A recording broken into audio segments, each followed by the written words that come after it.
Good evening. Welcome to Community Homeworks. Thank you for joining us this evening for our Weatherizing Your Home program. It's going to be a great one. We've got a lot of good information. We've got a very knowledgeable instructor joining us, so we're looking forward to that. This is part of our Green Living series, and our Green Living series is made possible with generous support of the Kalamazoo Community Foundation's Love Where You Live Environmental Fund. So we're real thankful that they're willing to support us in these workshops and help us offset the cost. A reminder that Community Homeworks is a nonprofit organization. We rely on grants and on donations and on that sort of funding to keep our programs going. So if you are finding that you're getting valuable information out of this workshop tonight, please go to our website, www.communityhomeworks.org, and click on the donate button. We'd love to hear from you that way. Also, if you have questions during tonight's workshop, down at the bottom right below us, you should be able to click on comment, and that comment will come to us and we can ask our instructor those questions. If you say something obnoxious, we won't put it up, but if you say something great, we'll ask the question on air. But it's our way of including you in this discussion. We will continue doing virtual workshops like this every week. We're hoping to be back in person by now, but COVID had other plans for us. So we want to keep everyone safe. So that's why we're coming to you virtually tonight. I am coming to you live from Bryant Street from our education center, and our instructor is joining us remotely tonight. Tim Johnson is joining us. Let's see if we can get Tim in here. There's Tim. And good evening, all. Where are you joining us from? I was banished to the garage because I had insulation. My wife wouldn't allow me to bring it in the house. So perfect. I am in the garage, brought to you live. Great. Well, thank you for joining us, Tim. I'm really excited to have you here tonight. It's going to be a great workshop, I'm sure. I've got some of our things out here, but I know that you have some of your examples of things there too. And we get to see your garage. I've never seen Tim's garage before. This is so exciting. So Tim, what do you want to start with? Well, welcome everyone. Great time of year. We've had such a nice fall, but cold weather's right around the corner, and there are some things they're talking about. Jason, what is it? Home heating costs could be up like 40% plus this year. I heard that too. That gas prices are going up. So yeah. So anytime you can use fewer fossil fuels, whatever you're using to heat your home, the better. So everything that I do, I try to do energy efficiently. I'm a builder. I'm a consultant, and I began probably 30 years ago doing weatherization, working in the weatherization program for Kalamazoo County. That's kind of how I began my career. So I learned a lot of things about weatherization, winterization, and also it helps in the summer too when you insulate your home. But right now we're going to discuss what we can do to keep it warm in the winter. Insulation is a thing that comes to most people's minds right away. You gotta insulate, which is true. There's fiberglass insulation that I brought with me. This is what got me thrown out of the house. I've got R13 fiberglass right here. It's this is for 16-inch centers. It goes right between your studs, and it's 3.5 inches thick.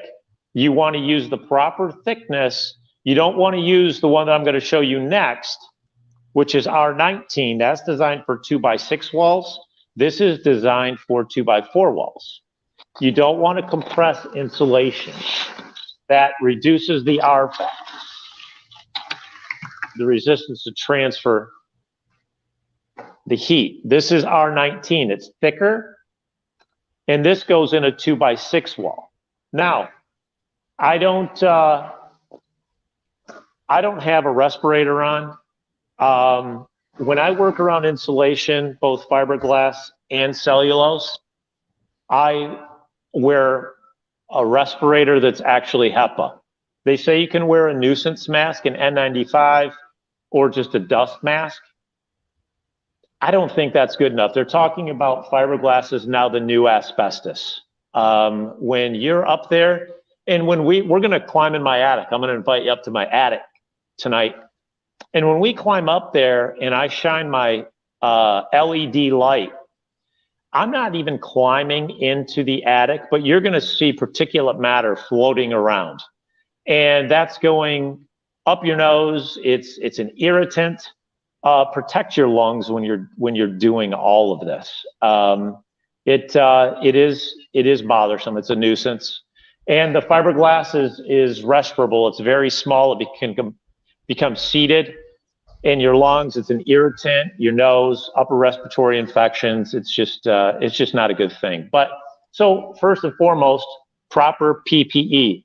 Wear long sleeves, wear gloves, and also when you choose to clean up afterward, use cold water because it keeps your capillaries closed and the fibers won't stick to you as much and they won't itch as much. If you use hot water, it opens up your capillaries, and they said just don't do it that way. The older fellas taught me that back in the day, and now I'm an older fella, and I'm going to share that with you. So,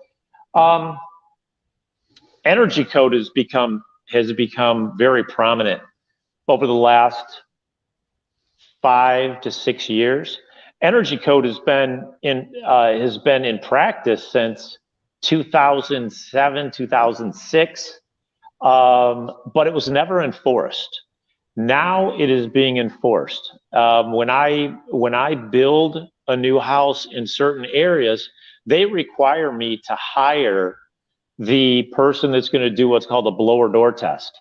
I have to hire them before I can even get the permit, because what they're going to do is they're going to come in after I build the house, and they're going to put a blower door on the front door, and they're going to see how much air passes through the house. And if it fails, it's a real hassle. You're caulking, you are sealing, it's really troublesome. So when we go to build a new house right now, after we frame, we are caulking where the wall meets the floor. We have to caulk all penetrations that come into the house. We caulk all joints. When we go to put the siding on the house, we use a house wrap, which I'm going to show you.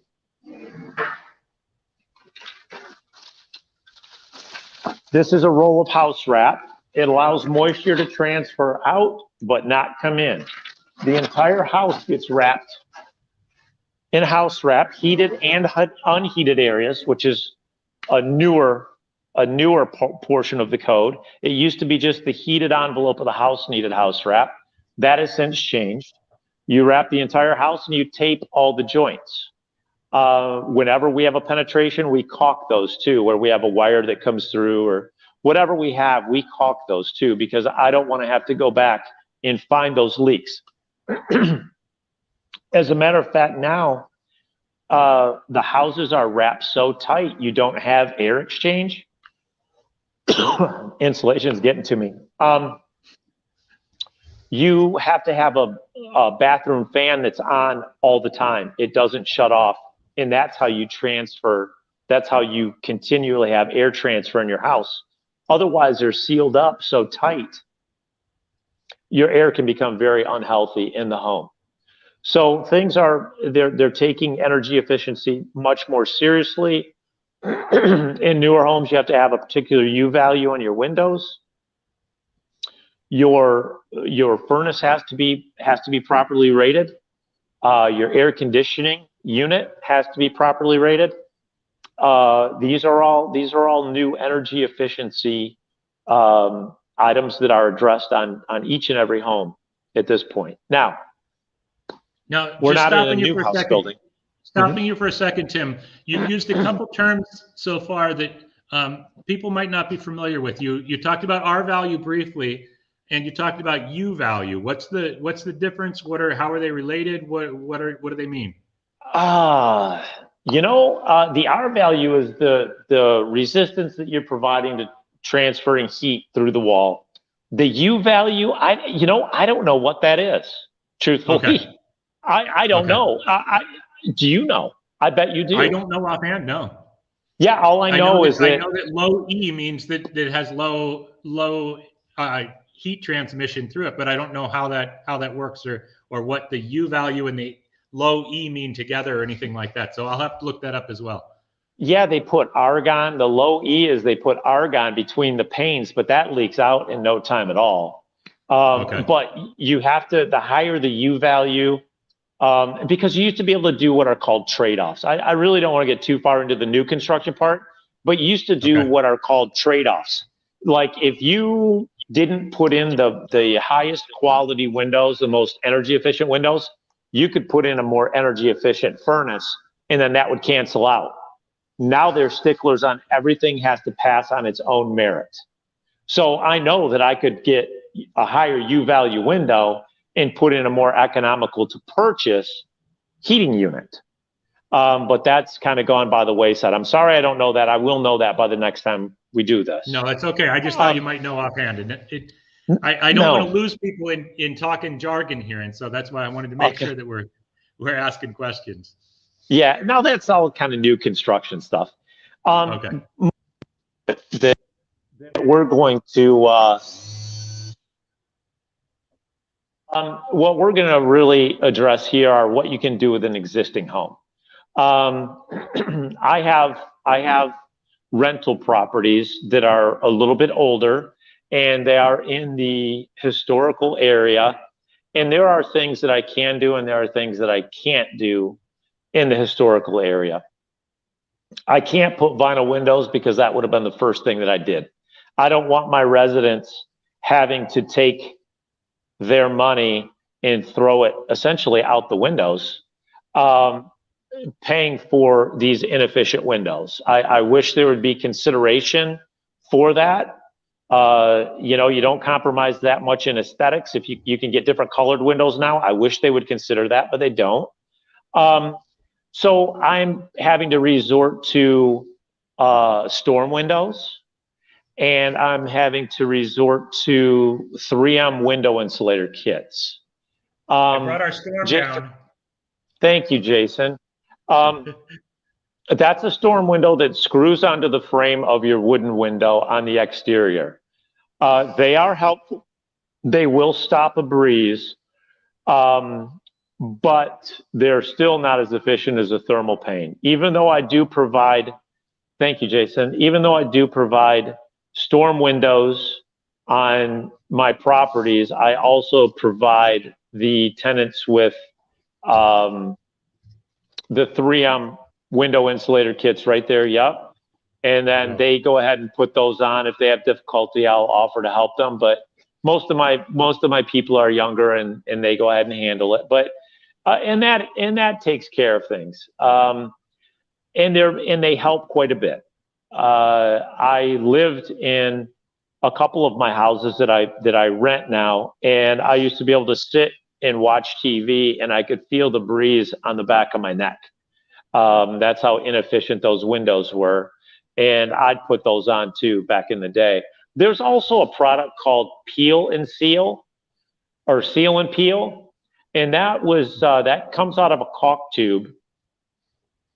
And you can put that around the, yeah, you know what I'm talking about, don't you? You can put that around the sashes of the windows, and that will stop that'll stop the breeze also. I thought I had some, but I don't have any handy. So okay, it comes in a caulk tube, and then at the end of the season, you peel it off. So it's basically like temporary caulk. It is, and it comes off in a big rubber and just a big rubber strip all the way around the window. It does take some paint off with it, which then we could dabble in the lead paint issues, and we could go off in another rabbit hole. But it's not really, and I'm good at that. But it's not really, you're not really releasing anything. It sticks right to it, and then you can paint it right back over. But that is really handy stuff. It does harden up over time, and it makes it much more difficult to get off. But it is pretty handy. Now, I didn't use it in the bedrooms upstairs, because I was a little bit of a nut about fire safety, opening up sashes, the reluctance of somebody to break the glass and then climbing out the window with broken glass. I chose not to do it there. I did just put the 3M window insulator kits on those, because heating season, once again, you're talking fire season too. Fire restoration is a big part of my business. And even though you don't hear about them, they happen often. Another rabbit hole we could go down. But so that's really,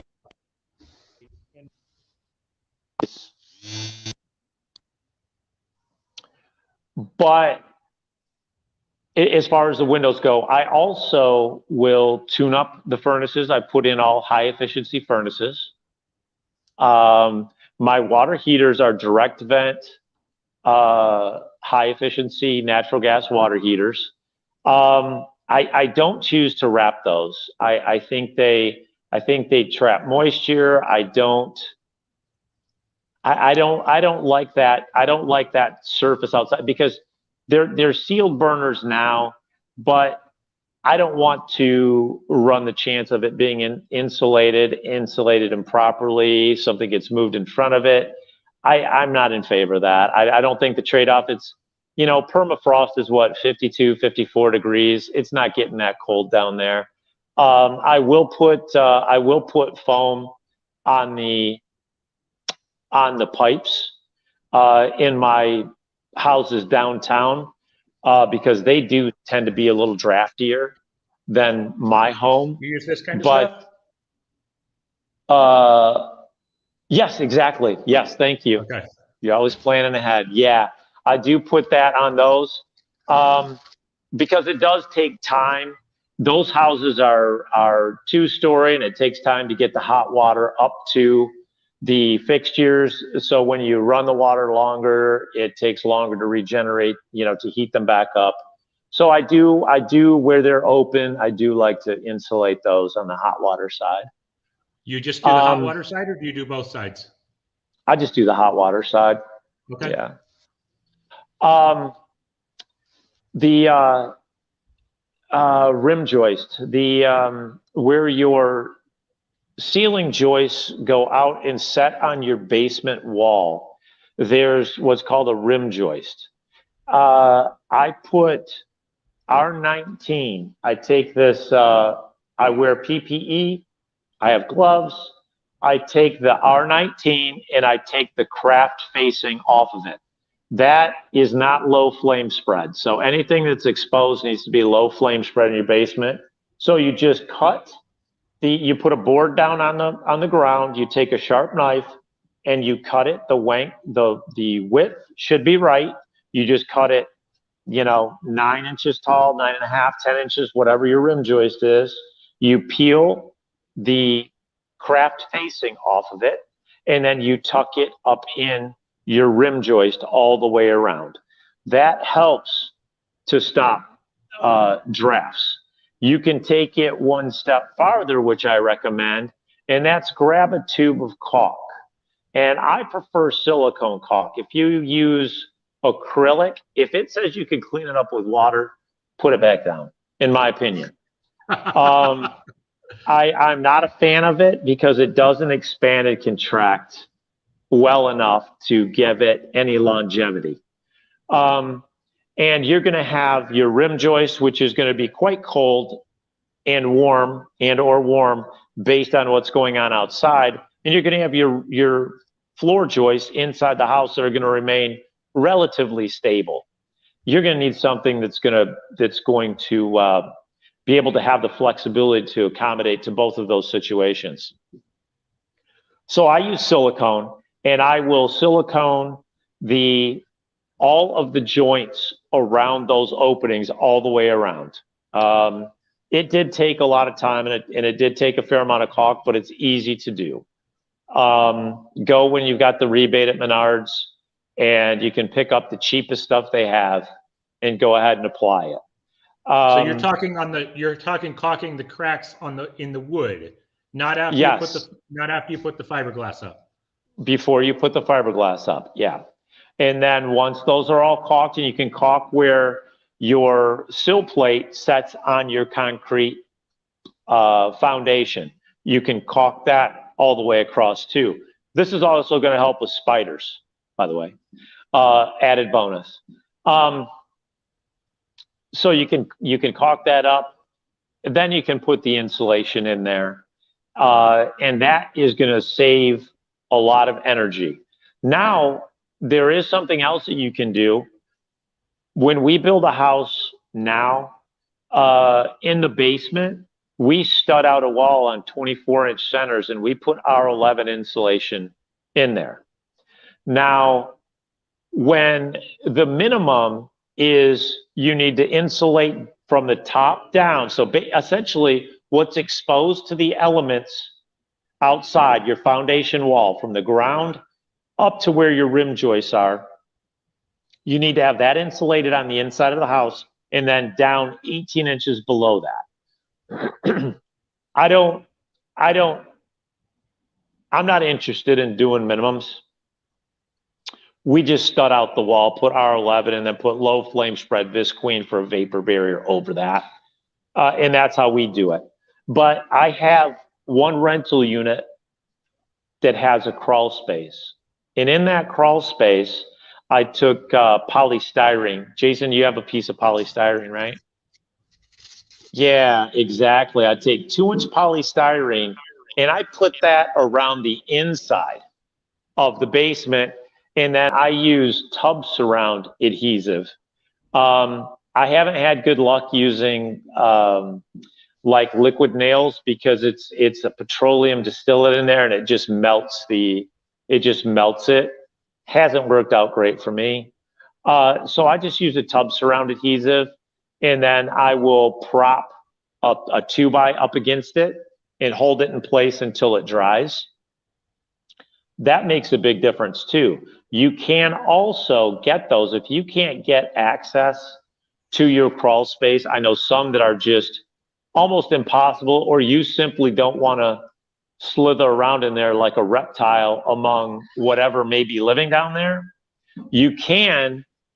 They have granulated panels like that, and I've seen them at Menards. You can buy them right off the shelf. You can glue those to the exterior. I've seen houses that have that. I know builders that actually put the foam on the outside, but you have to do some landscaping around them. They don't hold up to weed whips. They will hold water. You know, I'd be a little bit concerned about insects. I'd be concerned about rodents gnawing on that on the outside of the house. You may have that inside, but then that's a program for another day, you know, rodent proofing your home. But that is also very helpful.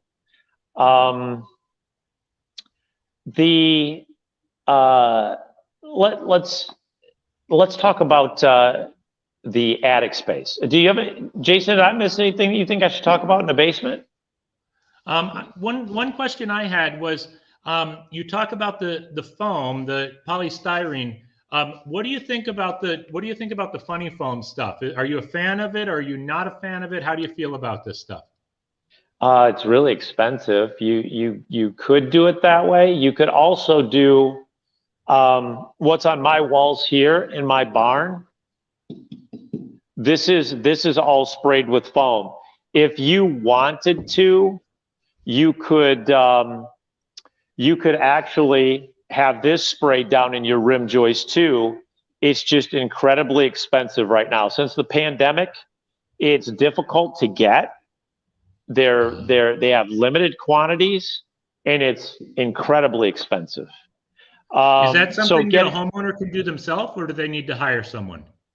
I hired it done. You can get what's called a froth pack, and you can apply it. I haven't had great luck with it.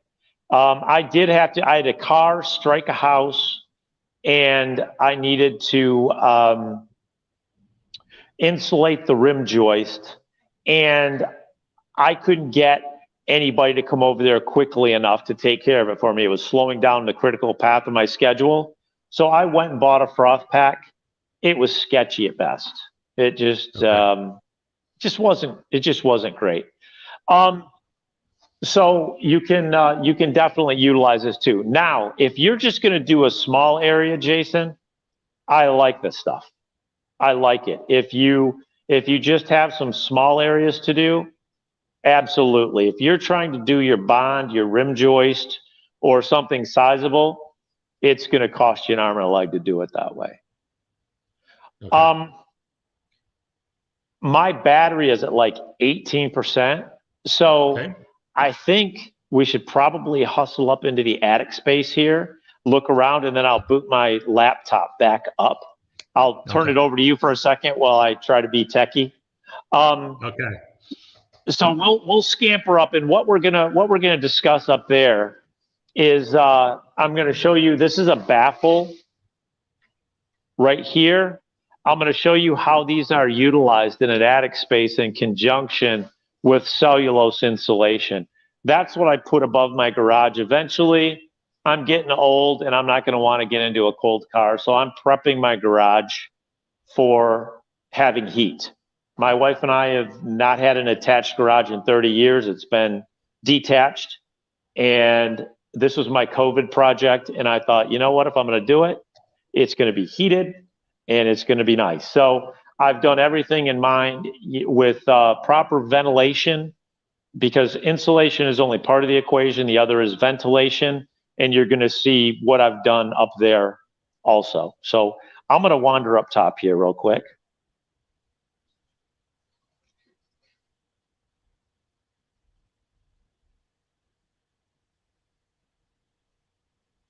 Okay. Yes, Jason, everything I'm doing is OSHA approved. Great. Thank you, Tim. Okay. Absolutely. So here I am in the crawl space, or the attic space, and you'll see that I've got R19 on the back of my drywall that covers my scuttle. I've got plywood up here. Wait a minute. What's a scuttle? Oh, the scuttle is the attic access hole where you gain access to your space above your garage or your house, and you put plywood up. I had to cut my plywood all around my trusses so I could contain my insulation and it wouldn't fall down the hole once I blew it in. So I've got the back of that. I've got insulation so I'm not losing heat through this little piece of drywall here. So then in my attic space, I've got, you can see the blown in insulation. I'm going to hold this up here and you'll see, I'm going to have to zoom in here. Wow. I could use a helper. Let's see here. I'll be right there. No, just kidding. All right. When I had the foam blown in my garage, I had them blow up in between. This is a pole type construction, and you'll see, let me see if I can, what you see down at the end, if you follow the trusses all the way down, you will see a yellow baffle, and then below that is foam. I had them blow up in between the carriers, which I'll show you when we go back down, and because I didn't want any air transfer other than what's coming in from the soffit. And I'm getting air from the soffit through the top of those baffles. And I'm going to turn around here because I want to keep this attic space as cold as I possibly can. I want it as cold as the outside if I can. Now over here, you'll see baffles used in a different way. I have plywood and baffles between my trusses because out beyond my garage, I've got I'm not a particular fan of the sun after working outside for 30 years. So I have a covered patio out there that extends out 8 feet. Well, I want to take advantage of all that cold air coming in to keep my attic space cold. So I put ventilated soffit in there. So it allows all that cold air to rush up into my attic, which is also allowed to rush up into my house right here. That's where I cut my roof open on my house when I attach the two. So I want to get as much cold air as I can. But then if I want cold air in the attic, I don't want to transfer all the heat from the inside outside. That's where the cellulose comes into play. And that's what I've done. I've blown cellulose on top of the drywall, but I did provide a path for the cool air from the outside. This attic space here is R38. I've got a little more than that in here. I think I blew like 18 inches in part of it. And then I also crawled back into the house and blew more in there. It compresses over time. And this is the second time that I've added insulation in this house in the last 30 years. I did it initially, and then I went back. I was a young buck because it didn't hurt me to do it. This time it hurt me climbing around in there because I do have cathedral trusses, so I was climbing in very narrow spaces. But it condenses over time, and as it compresses, it loses its R value. So I blew more insulation in when I did this. Hopefully that's the last time I'll need to do it. Why did you choose to blow in cellulose instead of putting in fiberglass? I like the coverage better. There's no gaps at all. It's cheaper to do. I'm able to do it. So as far as from a cost comparison, it was cheaper. It's less irritating for me. I really, really, really dislike working with fiberglass. It's just not comfortable. Got it. Thank you. Yeah. It's just after working around that for so long, I have reactive airway disorder from working around dust and in filth for so long and not taking PPE seriously. So I'm paying the price for it. That's why I say I don't mess around now. I wear PPE.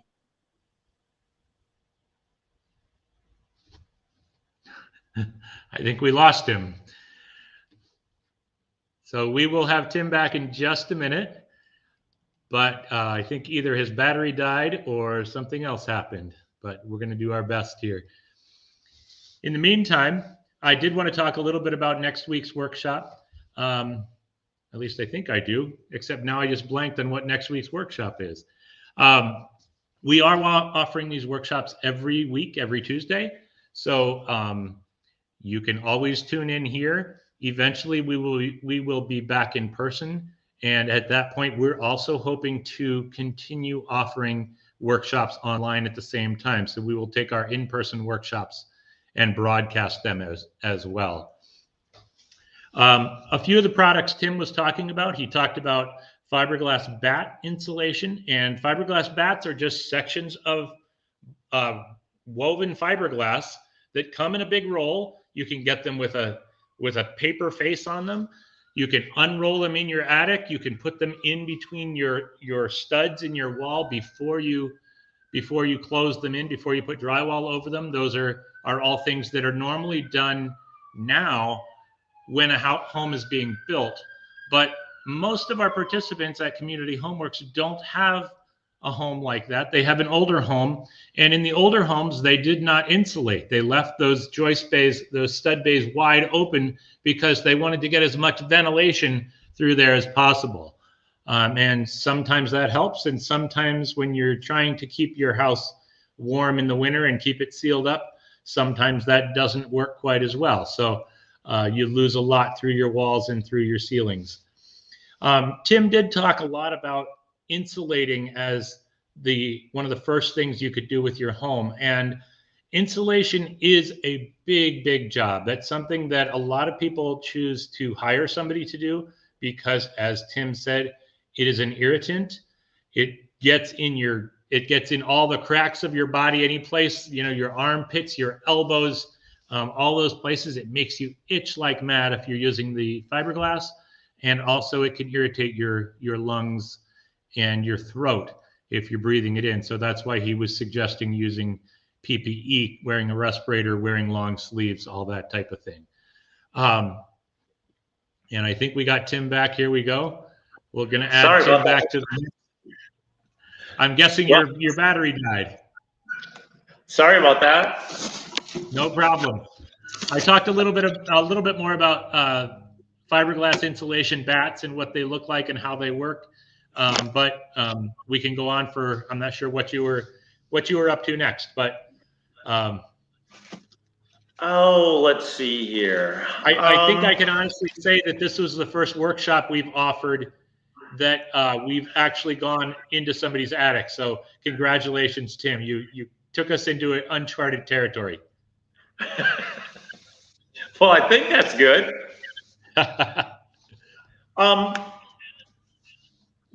When you're talking about using fossil fuels to heat your house, provide hot water, things of that nature, you've also got to consider using high efficiency shower heads and utilizing the most efficient means possible to distribute the water, but still be able to take a shower. You can get the low flow shower heads.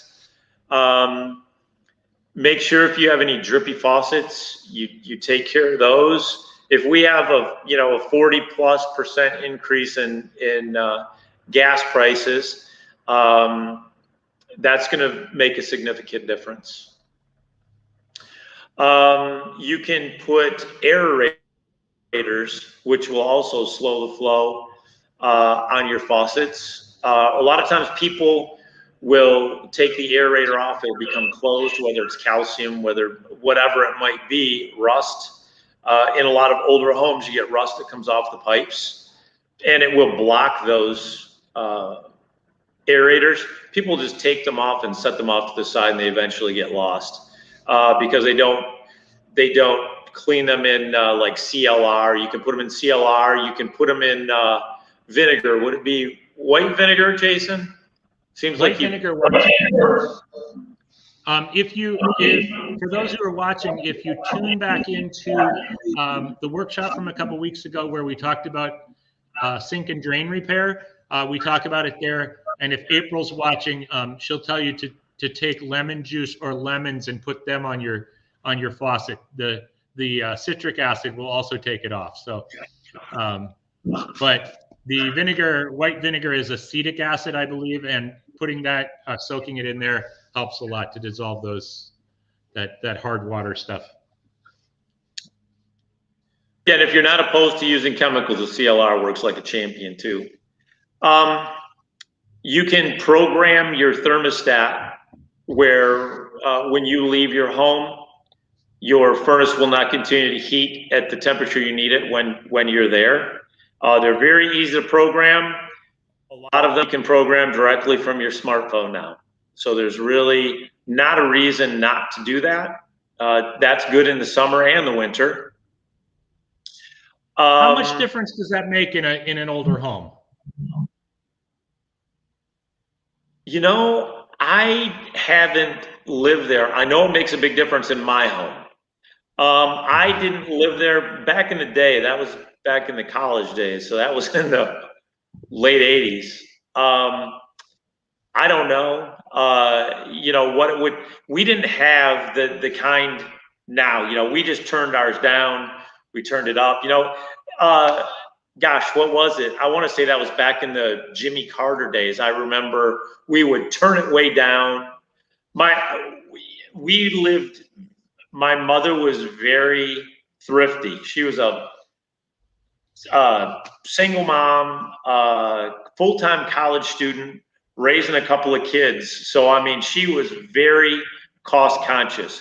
You'd walk in the house and it would be cold in the wintertime. When we'd leave, she would leave faucets dripping because she would turn the heat down so low, she would be concerned during very cold weather that it would freeze. So, back when I lived there, we turned them down. I don't recall now, but Ours, it's pretty significant. Ours probably, maybe 10%. Okay. Which we don't, my heat is at like 67. We do not turn up the heat high. 67 is.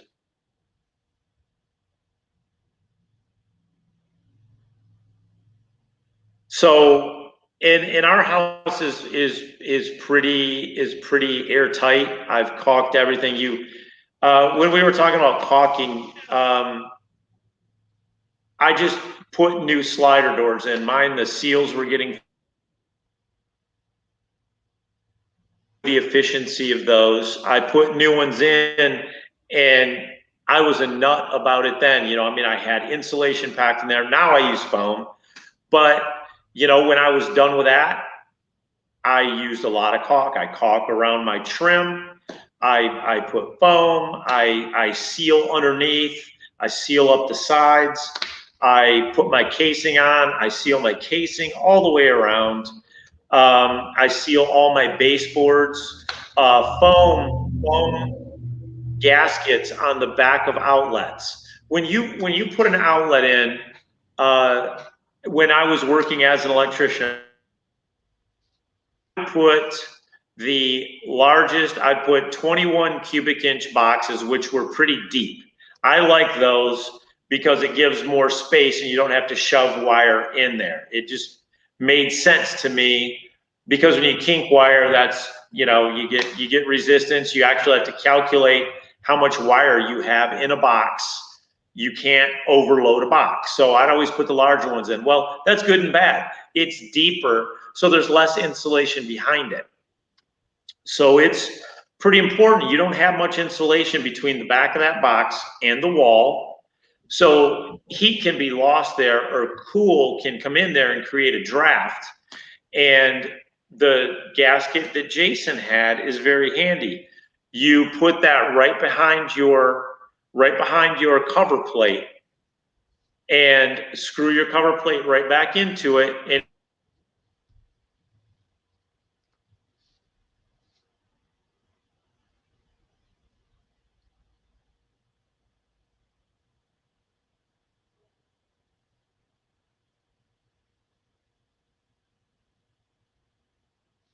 I think we lost Tim for a second. Are you still there, Tim?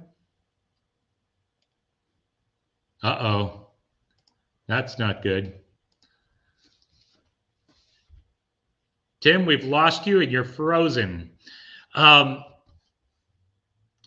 did mention before, when Tim got disconnected, that next week's workshop, next Tuesday, our workshop will be on roofing systems, and Lee Taylor will be here to talk about roofing systems.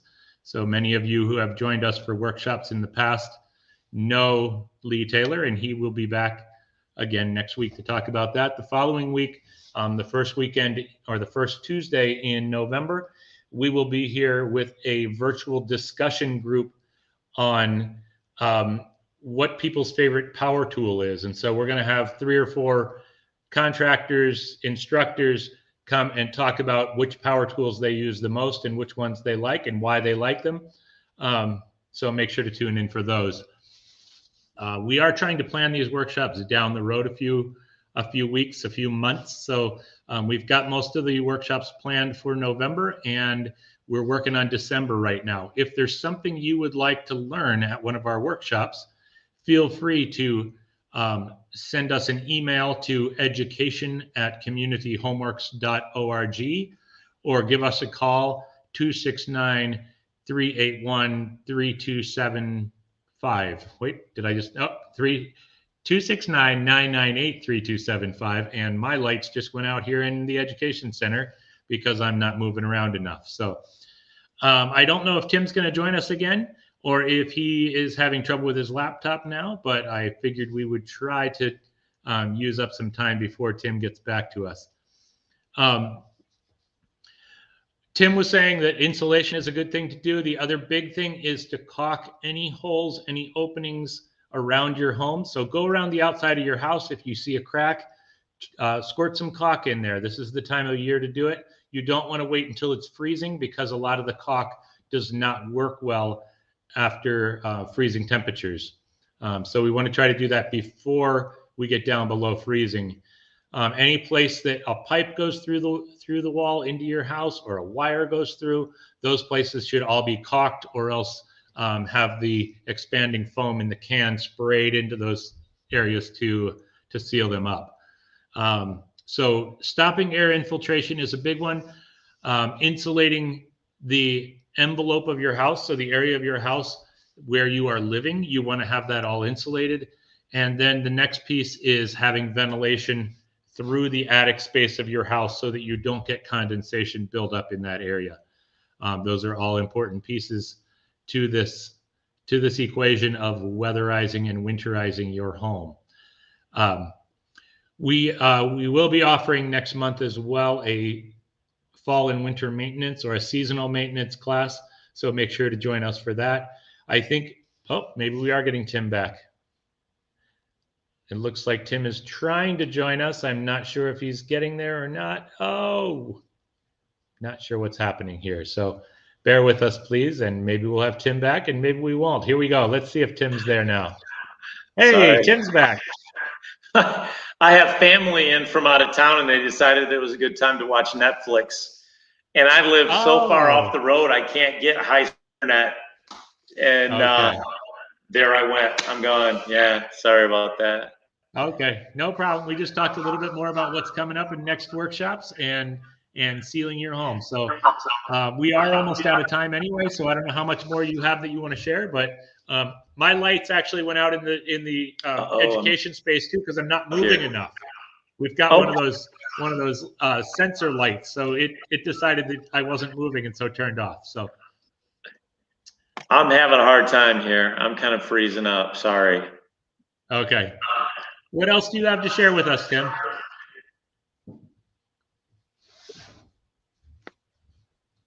You're going to have to finish this up, I think. I'm frozen. All right. We're going to call it a night. We're going to say that we've done a great job here, Tim. I'm really happy with everything that we've been able to share with people. And if you have questions, write it in the comments section. And even if we're done with this broadcast, we will get back to you with those comments and questions. I wanted to thank Tim for being here tonight. I also, again, wanted to thank the Kalamazoo Community Foundation for their continued support of community homeworks. We can't do these programs without funding, and they help us with that. So thank you very much. Remember, join us next week for not roofing repairs, roofing systems. We won't teach you how to get up on your roof, but we will teach you how your roof is supposed to work. So thanks again, everyone, for joining us. And we're going to say have a nice evening, and we hope to see you next week. Thank you.